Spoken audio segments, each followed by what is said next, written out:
यह एक उदाहरण है भारतीय समाज में हिंदुओं की मनःस्थिति का।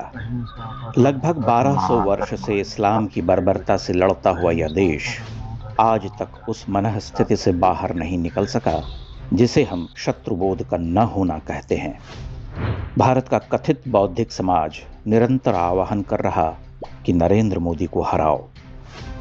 उसके लिए मोदी एक शत्रु हैं, तो फिर यह समझना भी कठिन नहीं कि उसके मित्र कौन हैं।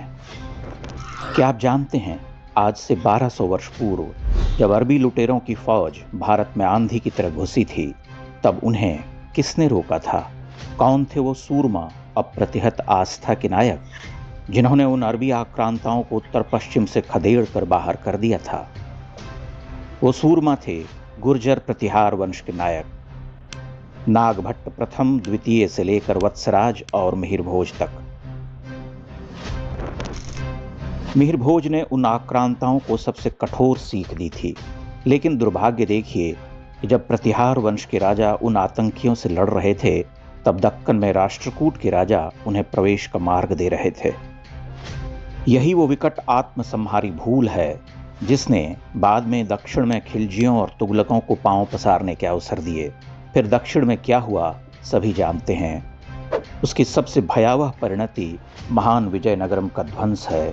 यह लड़ाई प्रतीकात्मक है। भारत हमेशा से दो मोर्चों पर लड़ता रहा, एक बाहरी शत्रुओं से, दूसरा भितरघातियों से। क्षत्रियों के संघर्ष और स्वतंत्रता का युद्ध लड़कर भारत स्वतंत्र हुआ, लेकिन पाकिस्तान की शर्त पर। उस विभाजन काल में लाखों लाख हिंदू नृशंसता से मारे गए। पाकिस्तान, अफगानिस्तान लगभग हिंदू विहीन हो गए।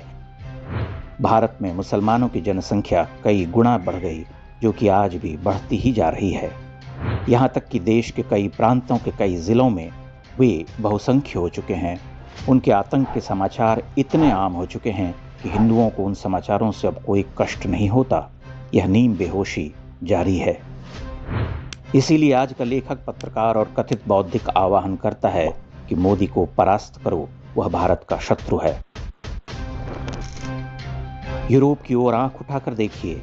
इंग्लैंड में रहने वाले भाईजानों के उत्पात बढ़ते जा रहे हैं और अब उन्होंने ऐलान कर दिया है कि अगर इंग्लैंड के अंग्रेजों को वो पसंद नहीं तो अंग्रेज देश छोड़कर जा सकते हैं, हम तो यहीं रहेंगे। ऐसी ही घोषणाएं और मंशाएं भारत में लंबे समय से देखी जा सकती हैं। कश्मीर उदाहरण है। बंगाल के कई क्षेत्र हिंदू विहीन हो चुके हैं। केरल की यही स्थिति है। देश के कई हिस्सों में आतंक जारी है। कर्नाटक में सत्ता बदलते ही मारपीट, हत्या और धमकियां आम हो चुकी हैं, लेकिन भितरघातियों की आंख नहीं खुली। उनके लिए मोदी सबसे खराब नेता हैं। वे सपने देख रहे कि भाईजान फलेंगे फूलेंगे तो भाईचारा बढ़ेगा। देश विभाजन के बाद पाकिस्तान में बसे 20% से अधिक हिंदू भी यही सोचा करते थे। अब वे चारा बन चुके हैं। हर दिन हिंदू लड़कियों का अपहरण, धर्मांतरण और जबरिया निकाह हो रहा। 70-75 वर्षों में भारतीय सभ्यता के चिन्ह तक न रहे। हजारों मंदिर और हिंदू हवेलियां गुम हो गईं। कश्मीर की भी यही कथा रही। बंगाल ने भी यही दिवा स्वप्न देखा। अब दुर्दशा आप देख रहे। भारतीय जनमानस के लिए यह संघर्ष निर्णायक है। लोकतंत्र की लड़ाई में उनकी उदासीनता अथवा मेरे एक वोट से क्या अंतर पड़ता है कि मानसिकता कितनी भयावह और यंत्रणा में हो सकती है, इसका आकलन उन्हें नहीं है।